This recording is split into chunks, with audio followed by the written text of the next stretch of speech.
जो भी कोई इंसान पढ़े लिखे है, बच्चे हैं, बच्चियां हैं, इनमें से एबीसीडी नहीं मालूम ऐसा कोई भी लड़का लड़की नहीं है। कोई भी इंसान नहीं जिसे एबीसीडी मालूम है। लेकिन मराठी के जो अध्यक्षर हैं, क ख ग घ, ये सब लोगों को, सब लड़कों को, छात्रों को, छात्रियों को मालूम है। ऐसा कौन है? Including me. मेरा नाम है दादा साहेब यादव। एरवली गाँव है मेरा। पिताजी की मौत हो गई और कुछ दिनों में मेरा जन्म हो गया। जिम्मेदारी ये मेरा हिस्सा हो गया जीने का। करने की चाह तो बहुत बड़ी थी हमारी। मुझे बहुत बड़ा बनने का था, कॉलेज करना था, बीए करना था, बीएससी करना था, एमएससी करना था। आपको बोलने के लिए मुझे आनंद होगा, मेरा गणित विषय बहुत अच्छा, मैथमेटिक्स। मेरी गरीबी मुझे बहुत बड़ी संधि देकर गई। लोग गरीबी के कारण पीछे रहते, रोते बैठते। और मराठी में सबसे ज्यादा आपको मार्क्स थे, और मराठी की ऐसी लैंग्वेज है कि बहुत मुश्किल है उसमें स्कोर करना, क्योंकि मैं दूसरा विषय ले नहीं सकता। मुझे तो ज्योग्राफी का टीचर बनने का था। ज्योग्राफी मुझे बहुत अच्छा लगता था, उसमें मेरा स्कोर भी हो सकता। पहले तो मैंने आपको बताया मुझे मैथमेटिक्स बहुत अच्छा लगता है। लेकिन मैथमेटिक्स के लिए बीएससी होना जरूरत है।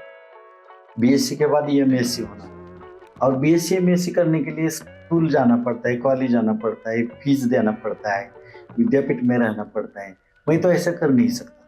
आजकल के बच्चे आपने जैसे देखा रहेगा कि मोबाइल में पूरा रील्स वगैरह सब में वो जाया जा रहे हैं, ना कि वो मोबाइल का अच्छा इस्तेमाल करें। उनके मोबाइल में सब कुछ है, बिना पैसे हम उसका इस्तेमाल कर सकते। उसके लिए कोई कीमत नहीं मानना पड़ता, तो फिर भी हम नहीं करते। इसका कारण क्या है? आपने नाम लिया बच्चों, लेकिन मुझे ऐसा लगता है बच्चों में नहीं, अच्छे लोगों में भी ये बात नहीं।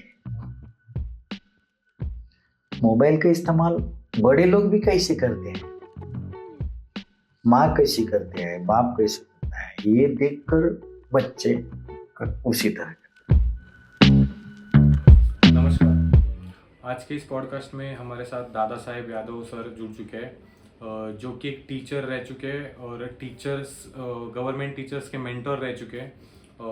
उनकी लाइफ स्टोरी हमने जानी इस पॉडकास्ट में। बहुत इंस्पायरिंग, बहुत मोटिवेशनल लाइफ स्टोरी है। एंड तक ज़रूर देखना। सो बिना किसी देरी के वीडियो में जंप करते हैं।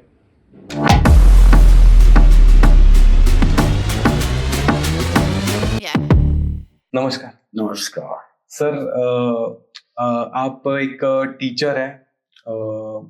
आपका पॉडकास्ट लेना मुझे एक बहुत सौभाग्य की बात लग रही है। आप अपने बारे में कुछ बताइए जो कि ऑडियंस को पता चले। अच्छा, मेरा नाम है दादा साहेब यादव। एरवली गाँव है मेरा। मैं एक गरीब इंसान का पुत्र था, जिसको पिताजी नहीं थे। पिताजी की मौत हो गई और कुछ दिनों में मेरा जन्म हो गया। इसके कारण मेरे माँ बाप दूसरे लड़के से जैसे होते हैं वैसे मुझे कोई सिखाने की, पढ़ाने की कर सकते नहीं कर सकते, कंडीशन नहीं। इसके लिए मुझे भेजा गया मामा जी के गाँव, यानी मेरे मामा के पास। उस वक्त बिल्कुल गरीबी, किताबों के लिए पैसे नहीं,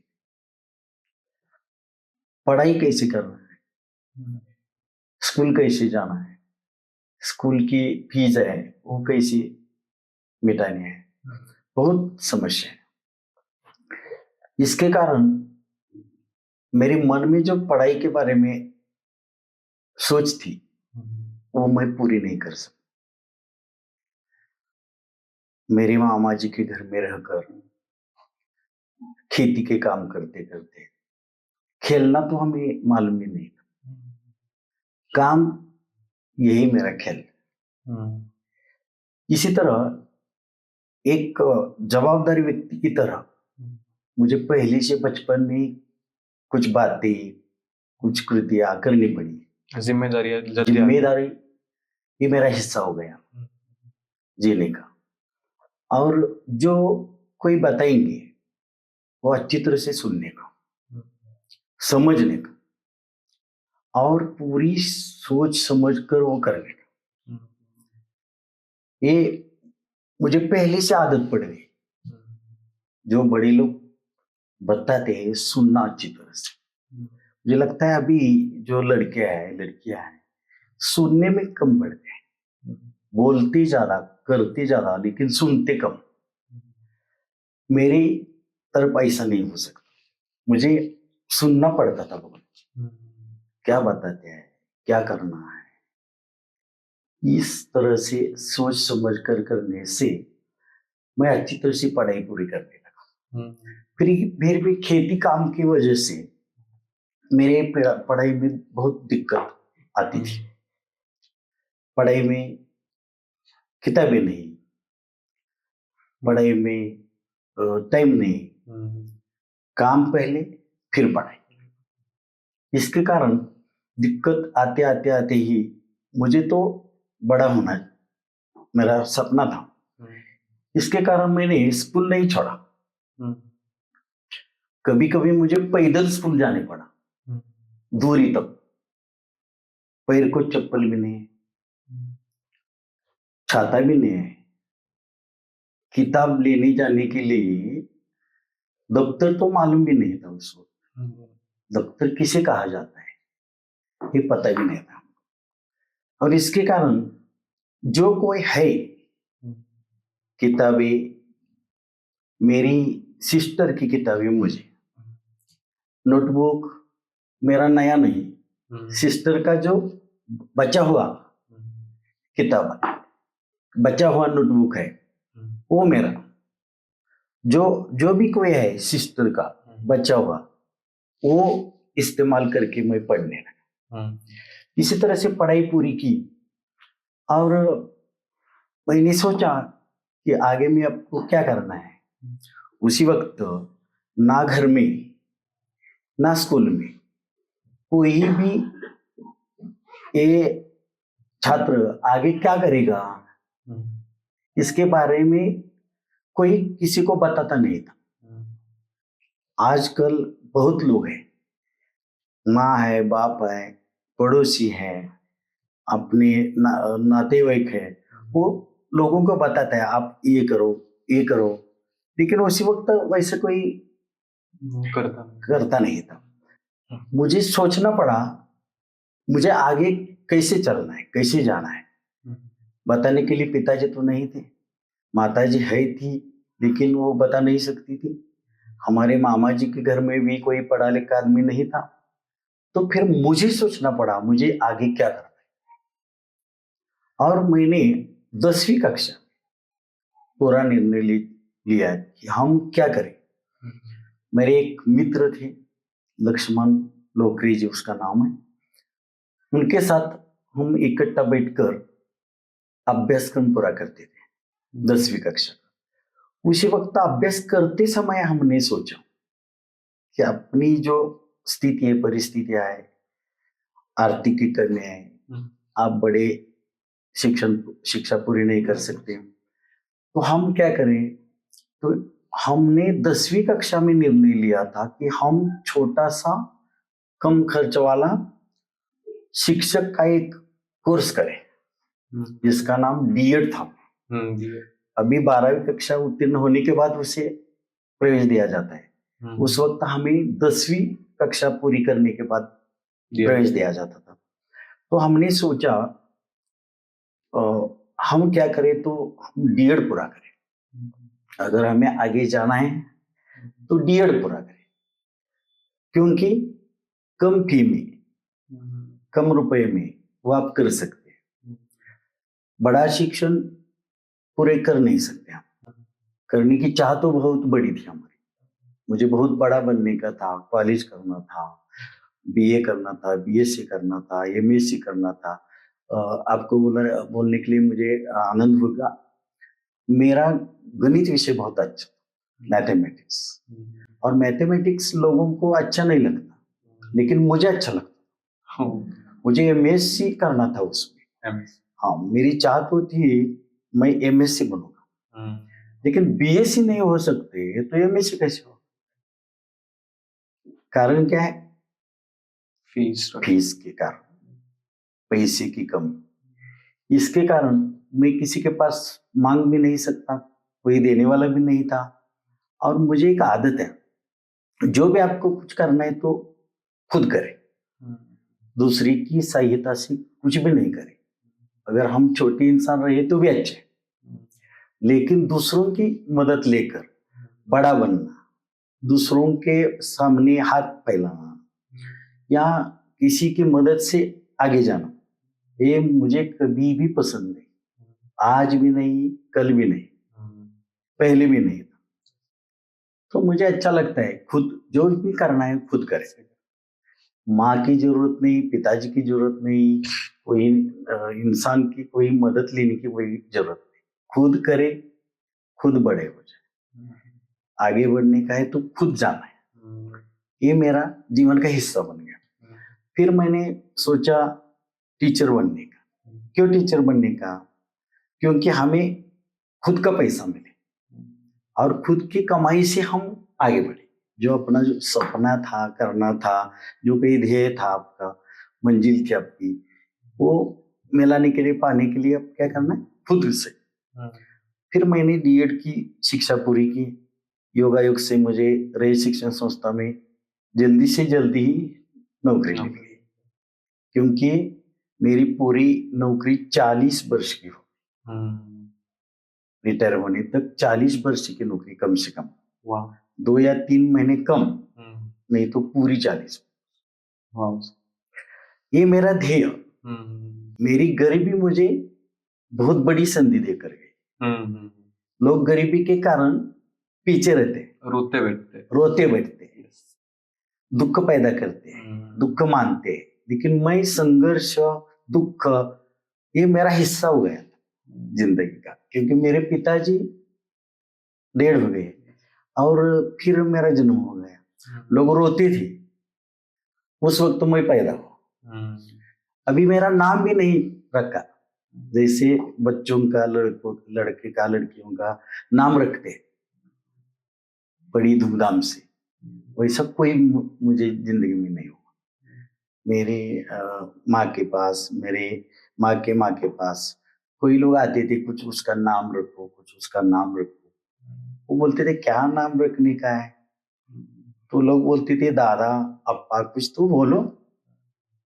इसलिए मेरी माँ ने, मेरी माँ की माँ ने मेरा नाम दादा रख दिया। लेकिन मैंने सोचा मैं दादा हूं, लेकिन दादागिरी नहीं करना। मैं दादा हूं, लेकिन मैं दादा नहीं रहूंगा, दादा साहेब बनूंगा। दादा साहेब, यस। और मेरे टीचर ने मुझ में पाया, उन्होंने मेरा 10वीं कक्षा में नाम ही दादा साहेब रखा। वाह, दादा साहेब नाम मुझे मिला। और दादा साहेब बनने के लिए मुझे बहुत तकलीफ हो गई, क्योंकि मेरे बचपन में लोगों ने मेरे को दादा कहा, इसलिए मेरा सब रिकॉर्ड दादा, जैसे जमीन का भी हिस्सा, जमीन का भी रिकॉर्ड दादा बन गया। फिर मैं अभी दादा से दादा साहेब का सब नामांतर कर दिया। खुद इसके लिए भी कोई नहीं मदद नहीं की, और किसकी मदद भी मैंने ली। इसी तरह मैं सोचता हूँ कि हर एक इंसान ने, अगर आपको बड़ा होना है तो बड़े सपने तो देखने ही पड़ते। सपना तो बड़ा होना ही चाहिए, और सपना पूरा करने के लिए खुद ही स्वयं शक्ति से, स्वयं संपत्ति से बड़े होने की इच्छा रखनी चाहिए। उसी तरह मैंने टीचर की नौकरी पाई रय शिक्षण संस्था में। फिर मुझे ऐसा लगा कि जिस वक्त मैं स्कूल में वहाँ शामिल हुआ, हाजिर हुआ, उसी वक्त मेरे लिए कम पढ़ाई करने वाला टीचर उस स्कूल में कोई भी नहीं था, कोई भी नहीं था। सब बीए थे, बीएड थे, बीएससी थे, एमएससी थे, एमए थे, पढ़े लिखे थे, बहुत बड़ी डिग्रियां प्राप्त करने वाले लोग वहां थे। सिर्फ मैं अकेले ही टीचर ऐसा था कि डीएड। मुझे ऐसा लगा ये अच्छा नहीं है, आपको तो बड़ा होना ही चाहिए। मेरे 4 महीने सपना मैंने देखा, एक न एक दिन आप भी इन लोगों के तरह से अपने नाम के सामने कॉलेज की, पोस्ट ग्रेजुएट की डिग्री लगा ली। फिर मैंने क्या किया, खुद की कमाई से मेरा शिक्षा, मेरा बहुत बड़ा सपना अधूरे क्यों रहे थे? पैसे के कारण। और मैं दूसरे की मदद से बड़ा बनना ही नहीं चाहता। तो मैंने सोचा अभी हम कमा रहे हैं, तो एक कमाने के बाद हम पहले हमारे कुटुंब की रक्षा करेंगे, फिर क्या करेंगे। दूसरा मेरा सपना था कि हम आगे का शिक्षा क्रम पूरा करें। यहाँ बच्चों के लिए हम जैसे करते थे, उसी तरह हम खुद विद्यार्थी बन के जानेंगे, एक्सटर्नल स्टूडेंट बने और विद्यापीठ की सभी परीक्षाएं पूरी की। कष्ट से हो, नसीब से हो, या लोगों की इच्छा से हो, मैं बीए की डिग्री पूरी कर चुका। कैसे? तो मैं बीए पूरी करते वक्त विद्यापीठ में मेरे विषय में पहला हो गया। पहला यानी विद्यापीठ में पहला आने का मान जो है, सम्मान, वो मुझे मिला। मेरा सपना भी नहीं था, इतना बड़ा यश प्राप्त करने का सपना ही मेरे पास नहीं था। लेकिन मैं बहुत सोच समझ कर अभ्यास करता था। क्यों? कि मेरे जो छात्र है, छात्रियां हैं, उनको मालूम है, मैं कभी बताता नहीं, लेकिन उनको मालूम है कि हमारे अध्यापक जी परीक्षा दे रहे, अभ्यास करते हैं, कैसा अभ्यास करते हैं, क्या करते हैं, मैं कभी भी उनको नहीं बताता, लेकिन उन्हें मालूम हो जाता था कि अपने सर परीक्षा दे रहे। मैं कभी भी बताता नहीं, फिर भी मेरे छात्र और छात्रियों को मालूम हो गया है कि सर जी परीक्षा दे रहे। तो अगर यदा कदाचित मैं फेल हो गया तो उनको पता हो जाएगा सर जी फेल हो गए। मैंने उनको मालूम न होने की कितनी भी कोशिश की, तो भी उन्हें पता हो जाएगा। क्यों? मैं बताता नहीं परीक्षा दे रहा हूं, फिर भी उन्हें मालूम है परीक्षा दे रहे। बाहर से बातें पता चलती, कैसे पता चलता था मालूम नहीं, लेकिन दूसरे टीचर जी बोलते थे क्या कुछ होता, तो उनको मालूम हो जाएगा सर जी फेल हो गए। मतलब आपका ये हो जाएगा, मेरा इम्प्रेशन डाउन हो जाएगा। बच्चे, छात्र छात्रियां कहेंगे हमें अभ्यास करने के लिए कहते हैं और वे खुद नापास फेल हो गए। यही डर मेरे मन में था, सिर्फ यही डर मेरे मन में था, और मेरा सपना ही नहीं था विद्यापीठ में पहले आने का, लेकिन इस डर के कारण मैं पहले आ गया। Oh my God. देखो मेरा जीवन ही अलग है। जो संकट आते हैं, दुख आते हैं, उससे मैं कभी डरता नहीं, उससे मैं आगे जाने की कोशिश करता है और आगे पहुंच जाता भी है। डर के कारण लोग पीछे रहते हैं, लेकिन मैं डर के कारण आगे बढ़ गया। ये मेरा अलग है, जीना अलग है, संघर्ष ही मेरा जीवन है। और मैं संघर्ष को कभी डरता भी नहीं। संघर्ष मुझे चैलेंज करता है, चैलेंज से मैं डरता नहीं और आगे पहुंच सकता है। तो मुझे ऐसा लगता है सब लोगों ने इसी तरह से अपना जीवन जीना चाहिए, इस्तेमाल करना चाहिए, जीवन जीना चाहिए। क्यों? संघर्ष दुख तो हर एक इंसान के जीवन का स्थायी हो चुका है। अभी तो हर एक इंसान के पास दुख ही है, तो इसको डरने से कोई मतलब नहीं हो, उसको स्वीकार करके उस पर मात करके हम कैसे आगे बढ़े, कैसे आगे चले, इसके बारे में सोचना मुझे आवश्यक लगता है। यस मैंने तो ये ही किया है। जो संकट पैदा होते हैं तो मैं उसे संधि मानता हूँ, संकट से डरता नहीं, संकट से आगे जाना मुझे मालूम हो जाता है। आपके और मेरी कल रात को बात हुई सर। आपने मतलब मुझे पता चला आपसे बात करते हो कि आप मराठी में सबसे ज्यादा आपको मार्क्स थे, और मराठी एक ऐसी लैंग्वेज है कि बहुत मुश्किल है उसमें स्कोर करना, क्योंकि बिल्कुल सही, बिल्कुल सही। जो काना मात्रा जो होते हैं वो समझना बहुत मुश्किल चीज है। तो वो कैसे आपने समझा और आपको कैसे टॉप, मतलब उसने आपको टॉप किया, तो वो जरा लैंग्वेज के बारे में बताओ। हाँ, अभी मराठी मैंने सब्जेक्ट जो रखा बीए और एमए करने के लिए, क्योंकि मैं दूसरा विषय ले नहीं सकता था। मुझे तो ज्योग्राफी का टीचर बनने का था, ज्योग्राफी मुझे बहुत अच्छा लगता था, उसमें मेरा स्कोर भी हो सकता था।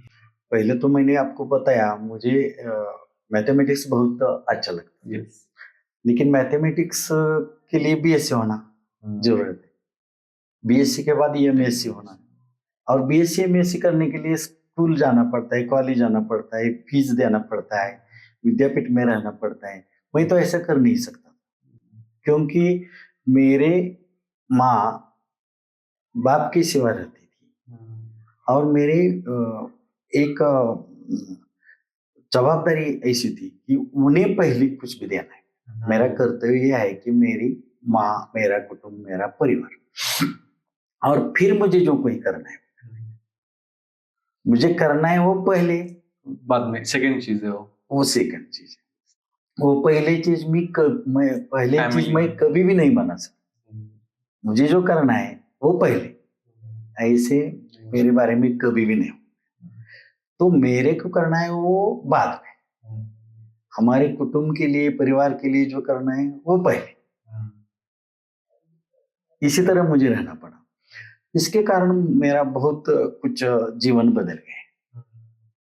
पहला ये है कि मैं मैथमेटिक्स का टीचर या मैथमेटिक्स का पदवीधर नहीं हूँ।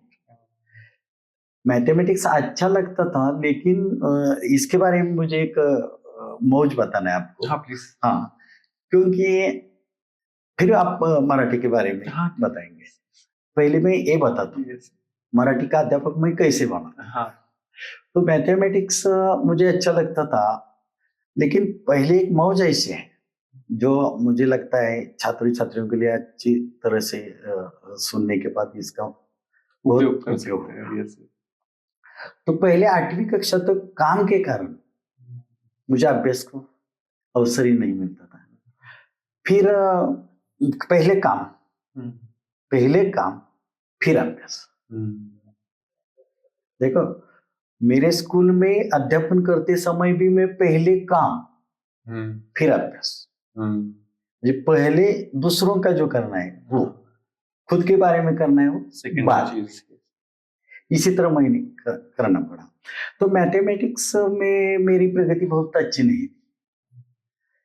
8वीं कक्षा तक स्कूल में मैं हमेशा मैथमेटिक्स में फेल हो जाता था। Fail my God. मैं तो मुझसे ऐसा बताता हूँ लोगों को, अगर स्कूल में कोई भी बच्चा, लड़का लड़कियां फेल नहीं हो गई तो मैं हमेशा फेल हो जाता था। मैं पहले फेल हो गई एज अ टीचर, स्कूल में कोई भी नहीं, फिर भी मैं फेल होने में पहला। My god. 8वीं कक्षा तक। 9वीं कक्षा के वक्त मेरे मामा जी के गांव छोड़कर मैं खुद के गांव आया, और खुद के गांव में 9वीं 10वीं कक्षा पूरी की। उसी वक्त 9वीं 10वीं कक्षा में मेरा एक मित्र था, दिलीप यादव जी नाम का। वो गणित में बहुत तेज लड़का था। उनके साथ मेरी दोस्ती होने के कारण, दोस्ती का परिणाम लोग कहते हैं ना, संगत का परिणाम, अच्छा भी हो सकता है, बुरा भी हो सकता है। मेरे बारे में तो संगत का परिणाम अच्छा हो गया। उनका मैथमेटिक्स सब्जेक्ट बहुत अच्छी तरह से अच्छा उन्होंने बनाया था। और उसके कारण मैं भी उनके साथ रहकर वो मैथमेटिक्स कैसा पढ़ता है, सीखता है, कैसे करता है, ये देखते देखते ही मुझे इतना अच्छा अनुभव मिला कि 9वीं कक्षा में उनके साथ रहने से मेरे टीचर बहुत अच्छे थे, बहुत ही होशियार और अभ्यासु व्यक्तिमत्व था उनका, जेसी पाटिल नाम था उनका। लेकिन टीचर से ज्यादा मुझे वो लड़का अच्छा लगता।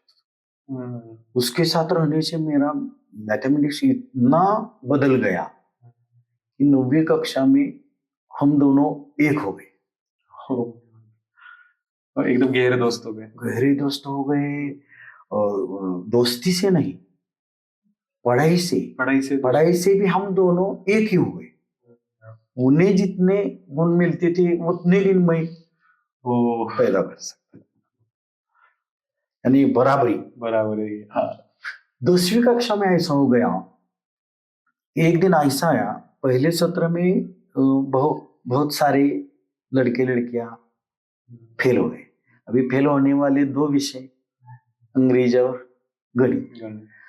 उसमें से अंग्रेजी में बहुत से लोग पास हो गए, मैं भी पास हो गया, लेकिन गणित में एक ही छात्र उत्तीर्ण हो गया। 10वीं कक्षा की पहली सत्र के एक ही छात्र उत्तीर्ण हो गया, और वही छात्र मैं था। उसी वक्त मेरा जो दोस्त है वो भी फेल हो गया। ओह माय गॉड, कैसे प्रेशर में। देखो, फिर 10वीं कक्षा की बोर्ड की एग्जाम हो गई। स्कूल में मैं उसी तरह से बहुत होशियार लड़का नहीं था। मेरा नंबर हमेशा 5वां आता था, 5वां। पहला नंबर, दूसरा नंबर, तीसरा नंबर, चौथा नंबर और 5वां नंबर, ये हमारे फिक्स हो गए थे। पहला जिसका है वो हमेशा पहला रहता, वो दूसरा नहीं होता और दूसरा पहला नहीं, सब 5 के 5 फिक्स। कोई भी परीक्षा, छोटी हो बड़ी हो, जिस भी परीक्षा में निकाल हम देखते, उसी वक्त हम 5 जगह पर रहते। अगली स्कूल बोर्ड की एग्जाम हो गई, उसी वक्त भी पहला था, दूसरा था, तीसरा था, चौथा था, और मैं 5वां। लेकिन जब हमारे टीचर ने देखा तो मैथमेटिक्स में पहला कौन आ गया है, इसके बारे में लोग सोचने लगे।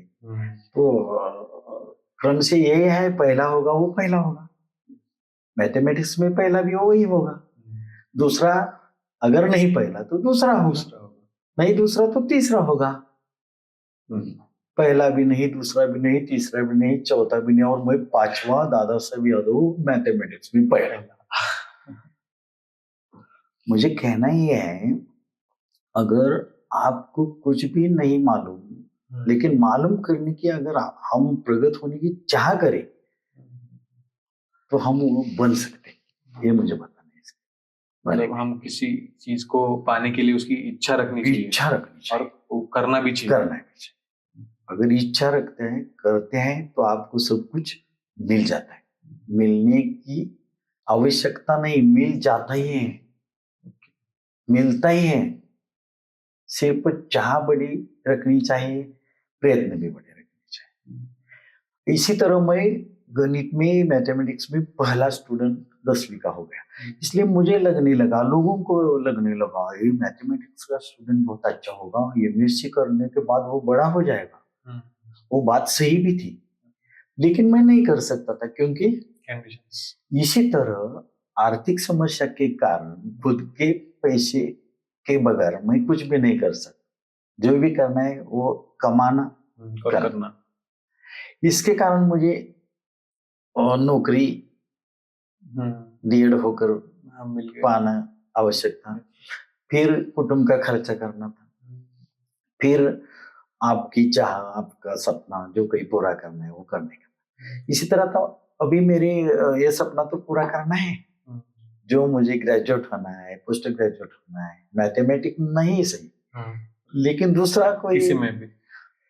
तो कॉलेज में थोड़ा कुछ दिन में जाता था, उसी वक्त मुझे जागरूक की चाह, आवड़ पैदा हो गई। फिर जागरूक भी ले नहीं सकता मैं, क्योंकि मैथमेटिक्स जैसे साइंस में उसी तरह आर्ट में जागरूक विषय, क्योंकि उनका प्रैक्टिकल करना पड़ता है।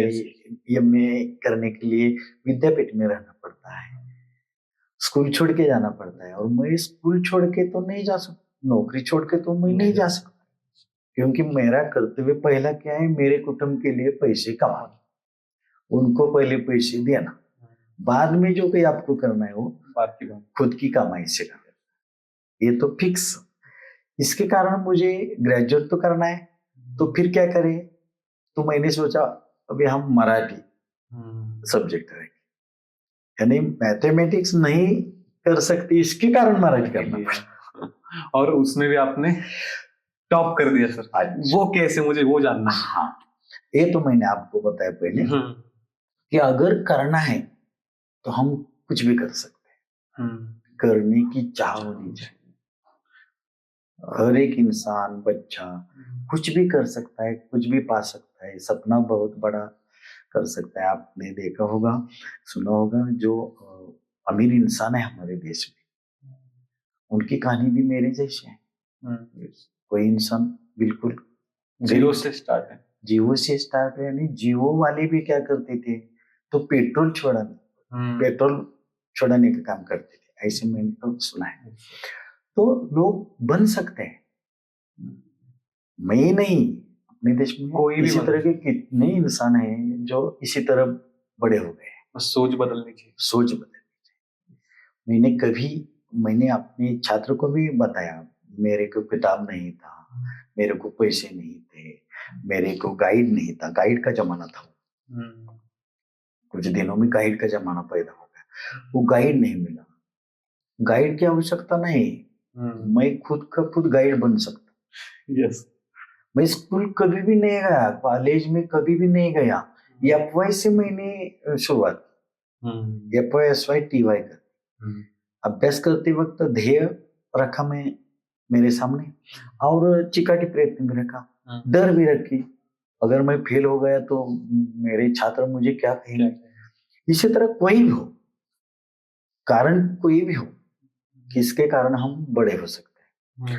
और फिर मैं मराठी में विद्यापीठ में पहला आ चुका, BA में पहला आ चुका, मुझे विद्यापीठ ने पत्र भी दिया है उसी तरह का, आप इस साल में मराठी की परीक्षा में पहले आ चुके हैं। वाह, मेरे सम्मान भी हो गए, मुझे पारितोषिक भी मिल गए, नागपुर विद्यापीठ का पारितोषिक है, विश्व खांडेकर पारितोषिक है, इसी तरह बड़वन जिन्नाबाद जुगड़ी ट्रस्ट का पारितोषिक है, सिरोड़ का, इस तरह के पारितोषिक भी मुझे मिले। फिर मुझे लोगों ने कहा कि तुम MA करना है। मेरे जो अध्यापक सह अध्यापक जी थे, उन्होंने कहा कि तुम MA करना चाहते हैं। मैं तो बोला मुझे करना ही नहीं। क्यों? क्योंकि मुझे BA करना था, ग्रेजुएशन करना था। मेरे कहने को अच्छा लगेगा मुझे, मेरे कुटुंब में जो भी हमारा बड़ा कुटुंब है गांव में, उसमें कोई भी मेरे पहले ग्रेजुएट नहीं हुआ। फर्स्ट ग्रेजुएट आप फैमिली, फर्स्ट ग्रेजुएट है हमारे सर गांव में, इसलिए मेरी इच्छा पूरी हो गई थी। मैं नहीं कर सकता था, लेकिन मैंने किया बस। लेकिन लोगों ने मुझे कहा नहीं, तुम मराठी के प्राध्यापक बनना, इसलिए आगे जाओ, आगे MA करो, तुम्हें जो कोई सहायता चाहिए हमारे पास से हम जरूर कर सकते हैं। स्कूल में तुम्हारा कोई भी काम बताओ हमें, हम कर सकते हैं तुम्हारे लिए, लेकिन तुम पीछे नहीं रहने का, MA करने। इसके कारण मैं MA करने लगा। MA भी मैंने बहुत अच्छे अंक प्राप्त किए, लेकिन मुझे MA BEd होने के बाद BEd करना पड़ा। BEd करने के लिए तो स्कूल नौकरी छोड़ के उधर जाना पड़ता है, लेकिन मैं वहां भी नहीं जा सकता, क्योंकि नौकरी छोड़कर जाना है तो हमारे कुटुंब के लिए जो पैसा चाहिए वो कौन देगा। इसके कारण मैं नहीं गया। फिर हमें नसीब ने साथ दी, शिवाजी विद्यापीठ ने दूर अध्ययन द्वारा BEd करने की सुविधा पैदा की, दूरस्थ BEd पद्धति, उसमें मैं शामिल हो गया। उसी तरह से मैं बीएड पूरा कर दिया, नौकरी न छोड़ने से, न जाने से। सेम। हाँ, छुट्टी में था उसका प्रोग्राम, वो किया। अलग बात क्या थी, बीएड 1 साल का कोर्स होता है, लेकिन मुझे 2 साल करने पड़ा। वो 2 साल का ही कोर्स था, वो मैंने पूरा किया। बीए में विद्यापीठ में पहला आया, एमए अच्छी तरह से अच्छा फर्स्ट क्लास मैंने प्राप्त कर लिया। बीएड भी मैंने डिस्टिंक्शन स्कोर में प्राप्त किया। वाह। स्कूल जाने की संभावना कभी भी नहीं, स्कूल में कभी भी नहीं गया।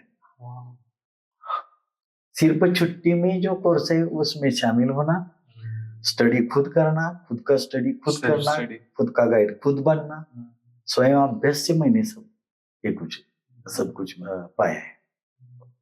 तो कर सकते हैं, करने की उम्मीद चाहिए हर एक इंसान के पास, इतना ही मुझे बताना है।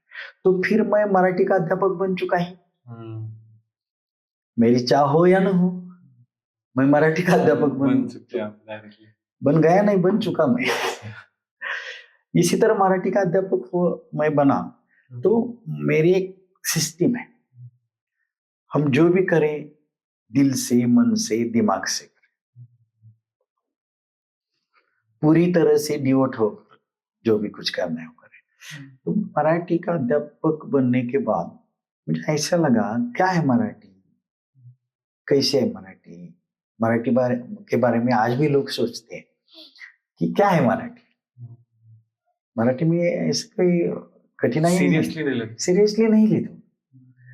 लेकिन मुझे जोक से विनोद से कहना है, आपने आसपास जो भी कोई पढ़े लिखे आदमी, इंसान, तो देखो, तुम भी देखो तुम्हारे पास, मैं देखता हूँ हमारे पास, जो भी कोई इंसान पढ़े लिखे है, बच्चे हैं, बच्चियां हैं, इनमें से ABCD नहीं मालूम ऐसा कोई भी लड़का लड़की नहीं, कोई भी इंसान नहीं जिसे ABCD मालूम नहीं।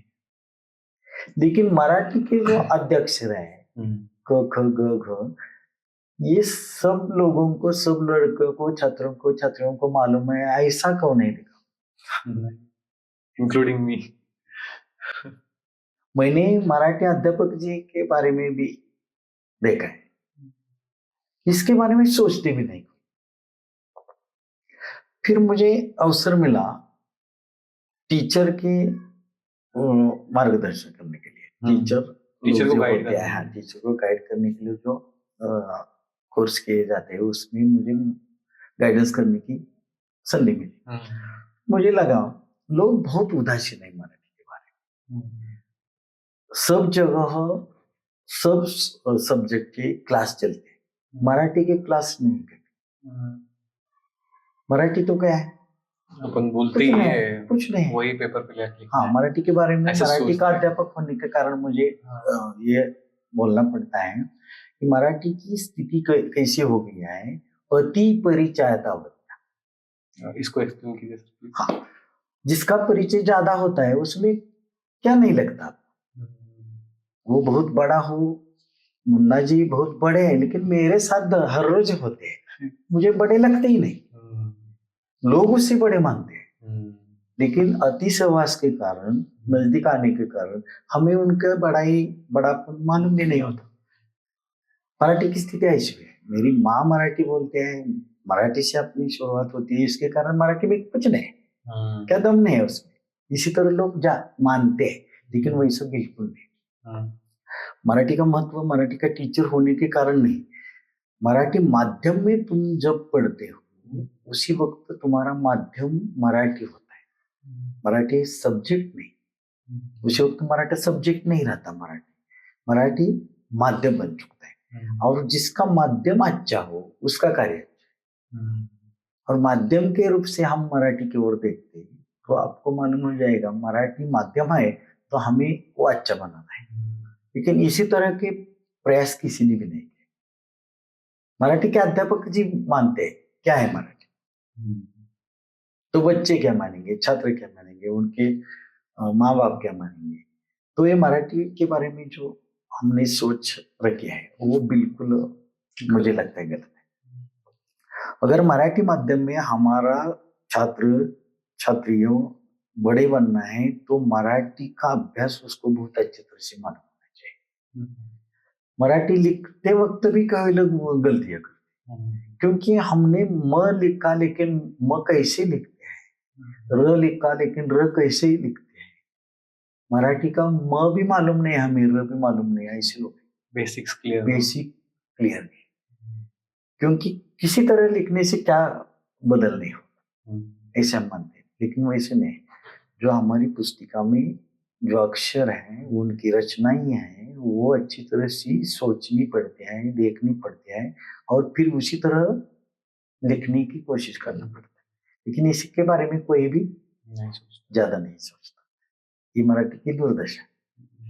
और फिर मराठी के बारे में जो आपको बोलना है, माध्यम के रूप से तो वो बहुत महत्वपूर्ण है। अपनी भाषा इसके लिए भी बहुत महत्वपूर्ण है। अभी मराठी में सब कुछ अंग्रेजी लिटरेचर मराठी में हम कर चुके हैं, कोर्ट की भाषा मराठी हो चुके हैं, इसलिए मराठी के बारे में सोचना पड़ेगा, मराठी का अभिमान रखना पड़ेगा। अभिमान के सिवाय भी अभ्यास रखना पड़ेगा। अभिमान अलग होता है, अभ्यास अलग होता है। अभिमान रखने से कुछ नहीं होता, अभ्यास करने से सब कुछ होता है। ये बहुत बड़ा नॉलेज बढ़नी चाहिए। हाँ, अभिमान रखने से कुछ भी नहीं होता, लेकिन अभ्यास, उसका अभ्यास करने से सब कुछ हो सकता है। ये मराठी के बारे में मुझे बता। तो ऐसे जो पॉडकास्ट होते हैं सर, कि लाइक आप एक टीचर का मैंने अभी रिसेंटली भी लिया था, उनका मैंने अपलोड भी किया है। तो ये पॉडकास्ट में कैसे लर्निंग करके लेता हूँ, मैं बस सुनता हूँ, मैं क्वेश्चन ज़्यादा नहीं करता हूँ, क्योंकि ऑफ कोर्स आपको बहुत नॉलेज, आपको बहुत एक्सपीरियंस है, इसलिए मैं बस आपका सुन लेता हूँ और मैं अपने लाइफ में इम्प्लीमेंट करने की कोशिश करता हूँ। पर आजकल के बच्चे, आपने जैसे देखा रहेगा कि मोबाइल में पूरा रील्स वगैरह सब, वो सब में वो जाया जा रहे हैं, ना कि वो मोबाइल का अच्छा इस्तेमाल करके, लाइक वाइज की अपन उसकी हेल्प ले सकते हैं कि मोबाइल में आपको सब ज्ञान है, बस सर्च करना रहता है, पर सर्च नहीं करते वो लोग। तो आपका इस पे क्या कहना है कि हम एक मोबाइल डिवाइस को कैसे हमारे स्टडीज में या फिर हमारे अच्छे के लिए कैसे यूज कर सकते बिल्कुल सही है, क्योंकि किताबें पुरानी हो चुकी हैं, किताबें नहीं रही अभी। किताब तुम्हारे मोबाइल में भी है, लेकिन किताब घर में है, अलमारी में है, लेकिन हम इस्तेमाल नहीं करते उसको। वो बात जैसे ग्रंथालय की आज की स्थिति बहुत बुरी हो चुकी है। लोग कहते हैं ज्ञानी बनने के लिए हर एक इंसान के घर में पुस्तकालय होना चाहिए, ग्रंथालय होना चाहिए। वो ना सही, लेकिन ये किताब, कौन सा भी किताब ये तो ज्ञान की बहुत बड़ी संपत्ति है। तो किताब का इस्तेमाल हम अभी इतना अच्छा कर सकते हैं, क्योंकि मोबाइल में सब कुछ है, बिना पैसे हम उसका इस्तेमाल कर सकते हैं, उसके लिए कोई कीमत नहीं मानना पड़ता। तो फिर भी हम नहीं करते। इसका कारण क्या है? आपने नाम लिया बच्चों का, लेकिन मुझे ऐसा लगता है बच्चों में नहीं, अच्छे लोगों में भी ये बात नहीं। मोबाइल का इस्तेमाल बड़े लोग भी कैसे करते हैं, माँ कैसी करते हैं, बाप कैसे करता है, ये देखकर बच्चे उसी तरह करते हैं। इसके लिए पहले माँ बाप ने, अध्यापक जी ने मोबाइल का इस्तेमाल खुद ही इसी तरह करना पड़ेगा। फिर बच्चों को ये बताना पड़ेगा, निकालो ये किताब, बंद कर दो, अपने पास तुम्हारे मोबाइल में भी ये सब कुछ है। मैं कविता पढ़ाता हूँ स्कूल में, उसी वक्त हमारे दिन, जिस वक्त मोबाइल का जमाना इतना बड़ा नहीं था, उस वक्त हम क्या करते थे, किताब निकालते थे, बच्चों को किताब निकालने के लिए कहते थे, किताब निकालो, पन्ना नंबर इतना इतना निकालो, उसमें ये कविता की कवि है, कवि की कविता है, ये जो सब है वो निकालना पड़ता था। अभी मोबाइल का जमाना आ चुका है, तो हम मोबाइल में वह जो कविता है, पाठ है, वो निकालने के लिए उस बच्चों को जो कहा हमने, निकालो पाठ्यक्रम, उसमें है ये, तो लड़के छात्र छात्रियों को अच्छा लगता है। वो किताब ही है, लेकिन अलग किताब है। मेरे हाथ में जो किताब है वो अलग है, उनके पास जो किताब है अलग है। उसका इस्तेमाल इसी तरह करना चाहिए। और अगर स्कूल में नहीं है अच्छा हो सकता, तो घर में तो करना चाहिए। जो छात्र के छात्रियों के माँ बाप है, उन्होंने बताना चाहिए किताब रख दो उधर, ये लो मोबाइल, मोबाइल में निकालो ये कविता और पढ़ो जोर जोर से। इसी तरह प्रैक्टिकल करना पड़ता है। आपको तो मालूम है, ज्ञान से कहीं कोई इंसान बड़ा नहीं होता है, प्रैक्टिकल से बड़ा होता है।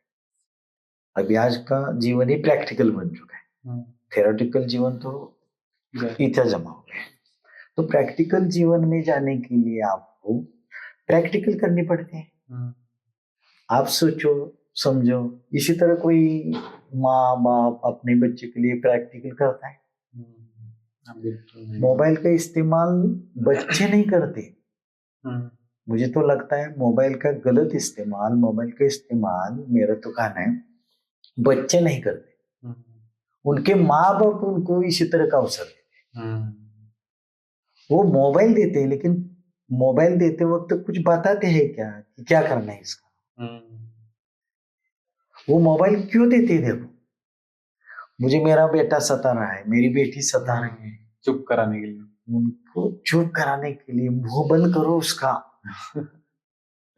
यस, पहले गालियां देती थी, तुम्हारा मुंह काला करो, मेरे सामने से हट जाओ। यही है, ये मोबाइल ले लो और जाओ यहाँ से, हट जाओ मेरे पास से, अपना मुंह बंद कर दो, मुझे मत सताओ। उसी तरह की धारणा माँ बाप के होते हैं मोबाइल देने की कारण। वो जो है वो वही है। मोबाइल अभ्यास के लिए देना जरूर है।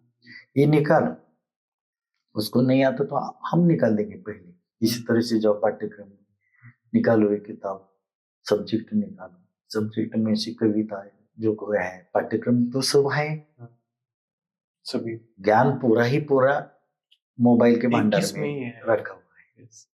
सिर्फ आवश्यकता है निकालने की, वो निकालने के तरीका अगर बच्चों को मालूम नहीं तो अध्यापक जी ने बताना जरूर है, माता पिता जी ने बताना जरूर है, उनके घर में जो कोई बड़े भाई बहन है उन्होंने बताना जरूर है। लेकिन हम उसी तरह से कोई कोशिश भी नहीं करते, उसी तरह का प्रयत्न भी हम नहीं करते। मोबाइल क्यों देते हो? तो उसे हटाने के लिए देते हो। जाओ यहाँ से, कुछ भी लो लेकिन निकल जाओ यहाँ से। यही गलत बात है। फिर बच्चे उनका इस्तेमाल गलत, कुछ ना कुछ करना मांगते हैं ना। मोबाइल लेके बैठ तो नहीं सकते उसके आगे देखकर, आईना समझकर उसमें अपना मुंह तो नहीं देख सकते, तो उसमें कुछ ना कुछ देखने की चाह उनकी हो जाती है। उस वक्त तो उनके हाथ से कोई बटन दबाया जाता है, कुछ मालूम ही नहीं होता मैं कौन सा बटन दबाता हूँ, क्या मुझे निकालना है, क्या करना है। फिर कुछ ना कुछ उनके सामने आता है, सामने आता है तो वो आगे आगे जाता है, उस मोबाइल में अंदर अंदर घुस जाता है। वो कहाँ जाता है वो भी मालूम नहीं उसे, कहाँ जाना है ये भी मालूम नहीं उसे, क्यों जाना है वो भी उसे कोई ध्यान नहीं था उनका, लेकिन वो पहुंच जाता है उसे। कभी कभी गलत स्थानों पर भी पहुंचता है, और गलत स्थानों की परिचय उनके हो गई तो बहुत अच्छे लगते हैं। लोगों का दिमाग क्या ऐसा है, अच्छे से ज्यादा बुरा होता है। एक लेखक कवि जी ने कहा है, लोग जन्म पाने के लिए दौड़ते नहीं, किसी का जन्म पाने के लिए लोग दौड़ते नहीं, उदय पाने के लिए दौड़ते नहीं, लेकिन अस्त पाने के लिए दौड़ते हैं। महाबलेश्वर में जो सूर्य पॉइंट है, उसका सूर्यास्त देखने के लिए लोग जाते हैं। सूर्योदय देखने के लिए कौन कौन गए? ज्यादा लोग नहीं जाते। लोग कहते हैं उदय देखो, अस्त मत देखो।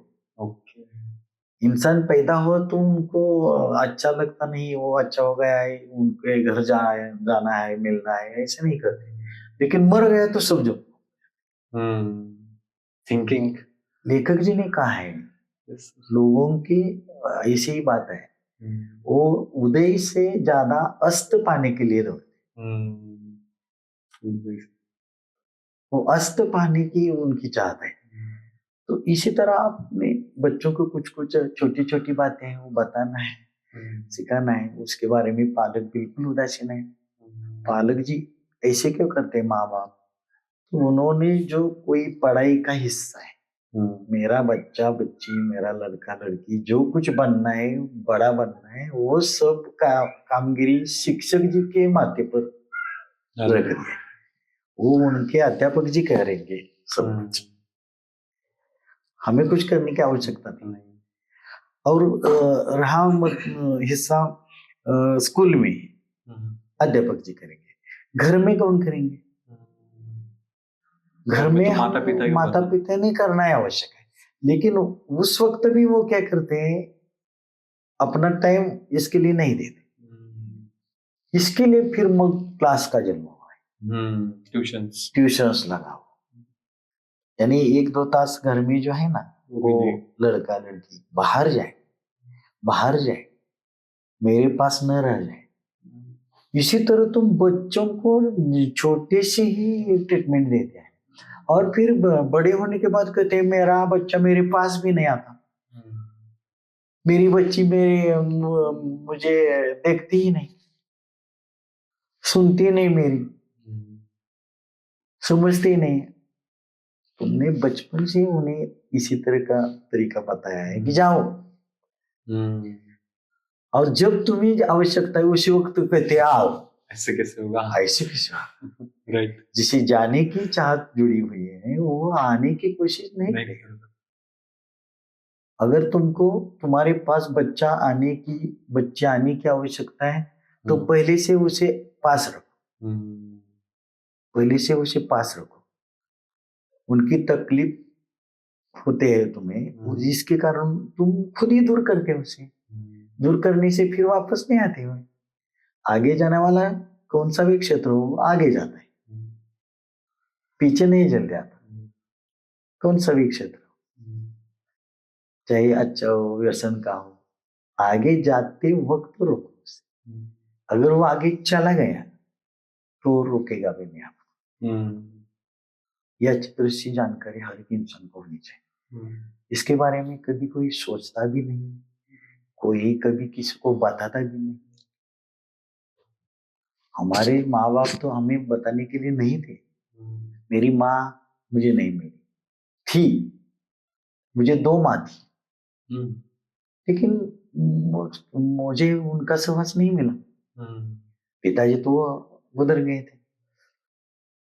यानी कुटुंब का, माँ बाप का जो प्यार है वो मुझे नहीं मिला। ऐसे बच्चे कैसे होते हैं, बर्बाद हो जाते हैं। लेकिन मेरे मामा जी का गाँव, मेरे मामा जी के जो माता पिता जी थे वो बहुत अच्छे लोग थे। उन्होंने मुझे जानकारी दी कैसे रहना है, कैसे खाना है, कैसे चलना है।